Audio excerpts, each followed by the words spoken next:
Assalamualaikum warahmatullahi wabarakatuh. Nama saya Ramzah Gisti Al-Hakiki dari Prodi Pendidikan Agama Islam UIN Maulana Malik Ibrahim Malang. Di video ini saya akan menjelaskan sedikit banyak tentang organisasi Dewan Dakwah Islamiyah Indonesia atau disingkat dengan DDII. Dan perlu diketahui bahwa video ini dibuat untuk memenuhi tugas mata kuliah sejarah pendidikan Islam. Oleh karena itu, bila Anda menemukan kesalahan dalam video ini, silakan komen di kolom komentar. Dan silakan simak video ini baik-baik. Oke, dalam video ini ada 4 poin penting yang perlu untuk dibahas. Poin pertama yaitu pengertian Dewan Dakwah Islamiyah Indonesia. Yang kedua yaitu sejarah lahir dan perkembangan Dewan Dakwah Islamiyah Indonesia. Yang poin yang ketiga yaitu siapa saja para pendiri DDII.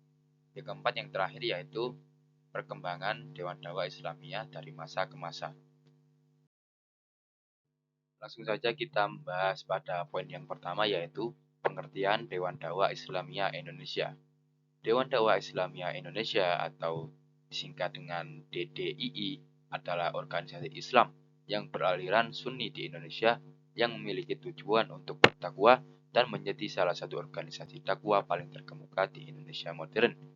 Dan juga organisasi ini bertujuan untuk mewujudkan tatanan kehidupan masyarakat Indonesia yang Islami berdasarkan takwa dan keridhaan Allah Subhanahu wa taala.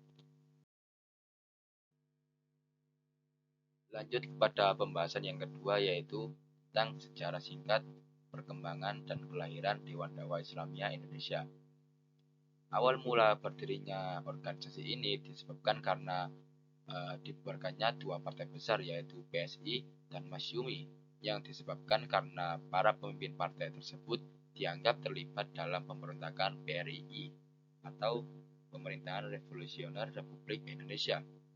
Pembubaran ini dilakukan pada masa Presiden Soekarno, yaitu pada tahun 1960, karena keterlibatan tokoh-tokohnya dalam organisasi tersebut.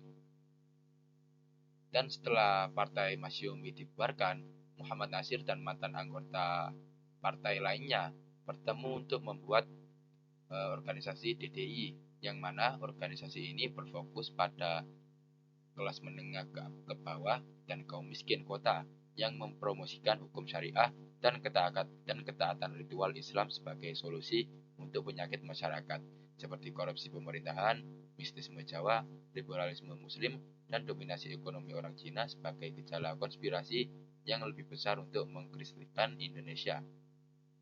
Dan akhirnya pada tanggal 26 Februari 1967, atas undangan pengurus Masjid Al-Munawwaroh, Kampung Bali Tanah Abang, Jakarta Pusat, para alim ulama berkumpul untuk bermusyawarah, membahas dan meneliti beberapa masalah, terutama rapat hubungannya dengan usaha pembangunan umat, dan juga tentang usaha mempertahankan akidah yang ada dalam masyarakat, yang kemudian menjadi awal terbentuknya organisasi DDI yang diketuai oleh Muhammad Nasir.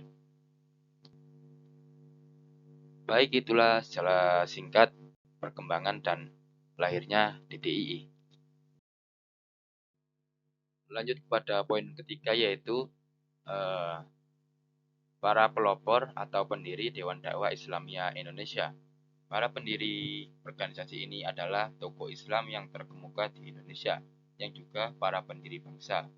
Founding fathers seperti 1. Muhammad Nasir sebagai Perdana Menteri pertama Negara Kesatuan Republik Indonesia. Beliau adalah seorang tokoh pergerakan kemerdekaan Indonesia dan juga mantan pemimpin Partai Masyumi dan pemimpin kebangkitan Islam di Indonesia. Bahkan ada yang berpendapat bahwa Dewan Dakwah Islamiyah Indonesia didirikan oleh Muhammad Nasir. Beliau menjabat sebagai ketua pertama Dewan Dakwah Islamiyah Indonesia. Yang kedua yaitu Profesor Dr. Haji Muhammad Rasjidi sebagai Menteri Agama pertama Republik Indonesia yang memimpin lembaga Kementerian Agama. Beliau menjabat sebagai wakil ketua pertama DDII. Yang ketiga yaitu Haji Bukhari Tamam. Ia ikut mendirikan Dewan Dakwah Islamiyah di Indonesia dan dipercaya sebagai Sekretaris Jenderal. Ia juga salah satu seorang pendiri Yayasan Al-Ghuraba yang mengelola Institut Agama Islam Al-Ghuraba di Jakarta dan menjabat sebagai rektor dari perguruan tersebut. Yang keempat yaitu Hasan Basri sebagai bendahara yang juga bergabung dalam organisasi MUI, Majelis Ulama Indonesia, dan memiliki kontribusi yang sangat penting dalam pendirian Bank Muamalat Indonesia.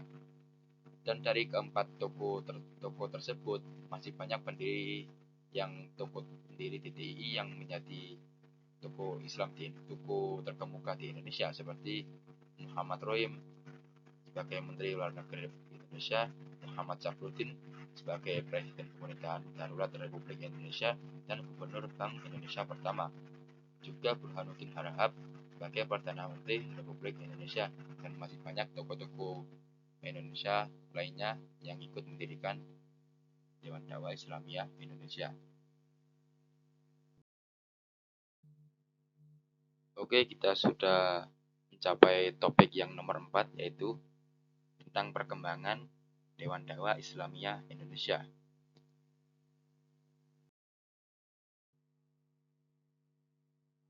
Baik, jadi dari awal berdirinya organisasi DDI sampai sekarang, organisasi ini telah memiliki perkembangan yang sangat pesat. Di antaranya seperti yang saya cantumkan dalam video ini, yaitu telah mengirim dan memberikan rekomendasi kepada ribuan mahasiswa yang menimba ilmu di Timur Tengah, Amerika, Eropa, dan Malaysia. Organisasi ini juga telah memiliki lembaga amil zakat nasional atau disingkat Lasnas, Dewan Dakwah, dengan perwakilan di 14 provinsi. Semuanya telah disahkan oleh Kementerian Agama. Lasnas Dewan Dakwah kini tergabung dalam koordinasi organisasi zakat ormas Islam bersama lembaga zakat Nahdlatul Ulama, Muhammadiyah, Hidayatullah, Persatuan Islam, Wahda Islamiyah, dan Al-Irsyad Al-Islamiyah. Lasnas Dewan Dakwah juga menjadi anggota Forum Zakat Nasional. Di samping itu, Dewan Dakwah juga secara resmi mendirikan Badan Wakaf Dewan Dakwah yang telah mendapatkan pengesahan Badan Wakaf Indonesia untuk menyelenggarakan wakaf barang dan tunai. Badan wakaf ini sangat strategis sebab kini Dewan Dakwah mendapatkan amanah untuk mengelola ratusan aset-aset wakaf yang tersebar di seluruh Indonesia. Sejak puluhan tahun lalu, Dewan Dakwah juga menjalin kerjasama dengan sejumlah lembaga Islam internasional seperti di Jeddah, Kuwait, Kairo, Kuala Lumpur, dan sebagainya. Dan sejak 1967, sudah setengah abad lebih, Dewan Dakwah Islamiyah Indonesia berkiprah dalam dakwah Islam di Indonesia. Selama itu, Dewan Dakwah dipimpin oleh tokoh-tokoh hebat seperti Dr. Muhammad Nasir, Profesor Dr. Haji Muhammad Rasjidi, Dr. Anwar Haryono, Dr. Haji Afandi, Haji Muhammad Khalil Badawi, Haji Hussein Umar, dan para pemimpin saat ini. Dan pada saat ini, Dewan Dakwah semakin mengokohkan dirinya sebagai organisasi yang bergerak di bidang dakwah dan pendidikan di Indonesia dengan mengutamakan 3 poros dakwah, yaitu pesantren, masjid, dan kampus. Baik, poin terakhir sekaligus menjadi akhir dari video ini. Dan jangan lupa bila Anda menemukan kesalahan dalam video ini, dimohon untuk menulis di kolom komentar. Saya Ramza Kisti Al-Hakiki, kurang lebihnya mohon maaf. Assalamualaikum warahmatullahi wabarakatuh.